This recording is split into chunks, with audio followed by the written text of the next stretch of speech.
Hi అండి. మా బుడ్డోడైతే ప్రతిరోజు ఐస్ క్రీమ్ కావాలని ఒకటే మారం చేస్తున్నాడండి. కొనిద్దామంటే మళ్ళీ అవి ఎప్పుడు చేసుంటారు ఏంటని ఒకటే డౌట్ అండి. అందుకే ఇంటి దగ్గర ఇలా సింపుల్గా ఐస్ క్రీమ్ తయారు చేసుకుందాం. ముందుగా ఒక గిన్నెలో పాలను తీసుకోండి, బాగా మరగనివ్వండి.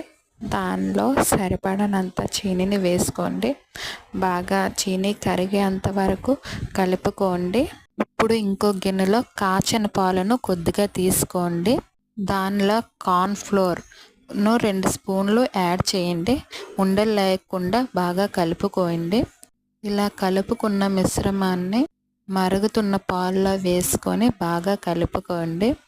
ఇలా వేయడం వల్ల మనకి కంటెస్టెంట్ థిక్గా వస్తుంది.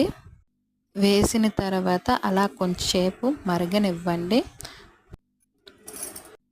చూడండి, కొంచెం చిక్కగా అయ్యాయి కదా, వాటిని దించి పక్కన పెట్టుకోండి. కొంచెం చల్లారాక అందులో బూస్ట్ కానీ బోర్న్విటాను కానీ యాడ్ చేయండి. యాడ్ చేసి బాగా కలుపుకోండి.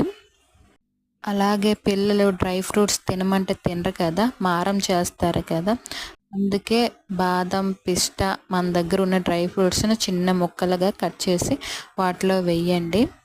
వేసి బాగా కలుపుకోండి. కలుపుకొని చిన్న గ్లాసుల్లోకి వాటిని వేసుకోండి. మన దగ్గర ఐస్ క్రీమ్ పుల్లలు ఉంటే ఐస్ క్రీమ్ పుల్లలను పెట్టుకోండి, లేనప్పుడు స్పూన్లైనా పెట్టుకోండి. పెట్టుకున్న తర్వాత వాటిని డీప్ ఫ్రిడ్జ్లో పెట్టుకోండి. ఒక రోజు మొత్తం ఉంచి తీయండి. అంతే, ఐస్ క్రీమ్ రెడీ.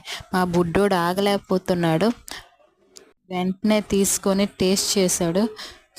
సూపర్గా ఉంది మమ్మీ అనుకొని తగ్గేదేలే అంటున్నాడు.